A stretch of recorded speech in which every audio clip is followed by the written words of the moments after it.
Om Swastiastu.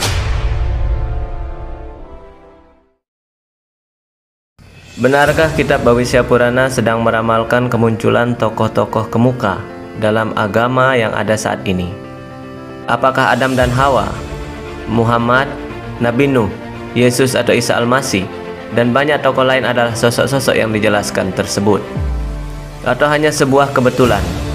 Kalau memang benar hal itu yang dimaksud, bisakah kebenaran Bhavisya Purana diuji dengan melihat kisah nyata dari tokoh-tokoh yang dijelaskan dan ajaran-ajarannya yang berkembang?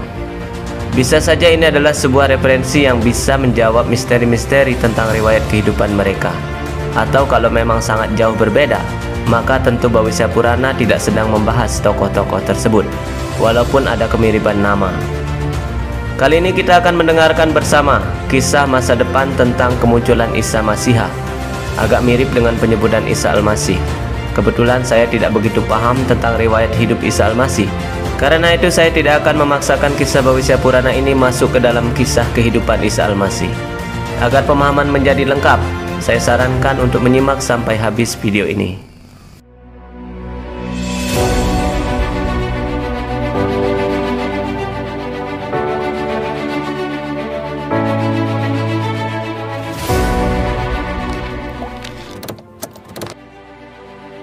Kisah ini bermula pada saat era raja bernama Saliwahana, cucu dari Wikramaditya.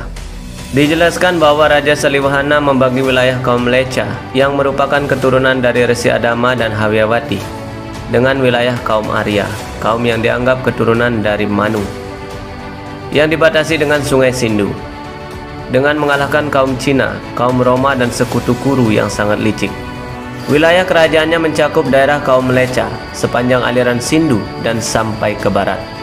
Pada suatu hari ada seorang kaum Sakas pergi melalui negeri Himatunga dan Huna, daerah dekat Manasa, Sarowana Gunung Kailasa di Tibet Barat. Gerak-geriknya di pegunungan itu sangat mencurigakan. Orang itu bertubuh keemasan dan pakaiannya berwarna putih.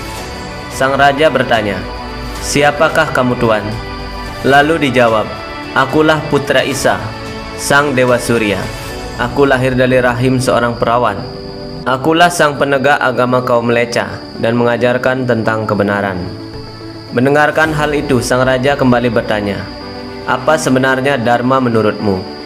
Mendengar pertanyaan dari Raja Saliwahana, Isa berkata, "Oh Raja, ketika kebenaran dihancurkan, aku Masiha, sang penyelamat, datang dari daerah di mana orang-orang terdegradasi moral dan tanpa peraturan.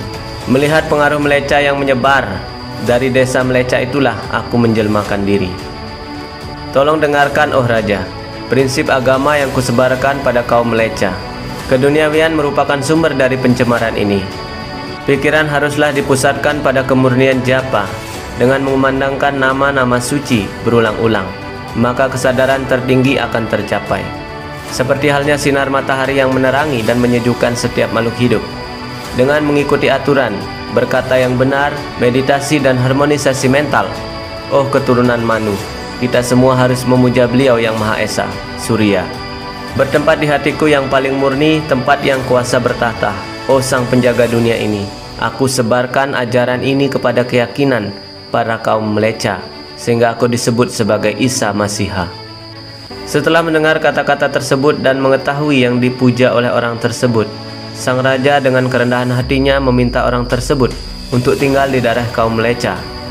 Raja Saliwahana setelah tidak menjabat lagi kemudian meninggalkan kerajaannya dan melakukan yajnya Aswamedha. Ia telah memerintah selama 60 tahun dan akhirnya pergi ke surga. Itulah percakapan yang sangat santun dari kisah Isa Masiha. Dari penjelasan ini kita mendapatkan informasi bahwa Isa adalah putra Dewa Surya yang lahir dari seorang wanita perawan.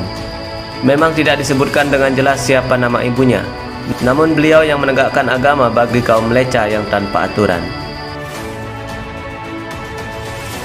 Banyak para cendekiawan menyoalkan tentang kisah Isa Masiha ini. Banyak yang beranggapan bahwa Bhavisya Purana telah ditafsirkan oleh misionaris Kristen yang sengaja untuk mengagungkan dan merendahkan tokoh tertentu. Padahal belum tentu kitab Bhavisya Purana sedang membahas Isa Al-Masih atau Yesus Kristus dalam ajaran Kristen. Umat sedharma yang berbahagia, edisi keempat dari Pratisarga Parwa Catur Yuga Kanda ini adalah video terakhir tentang Bhawisya Purana. Tentu masih banyak lagi kisah yang dijabarkan di dalamnya, namun untuk seri ini kita cukupkan. Pada video seri berikutnya kita akan membahas tentang Siwa Purana. Jangan lewatkan setiap videonya. Terima kasih sudah setia bersama Sloka Weda. Silakan berpunya dengan cara share video-videonya. Jangan lupa berkomentar untuk perbaikan bersama. Mari terus belajar Weda sambil mengembangkan ketundukan hati, agar kita bisa menempatkan diri dimanapun kita berada. Semoga semua makhluk berbahagia. Om Santi, Santi, Santi, Om.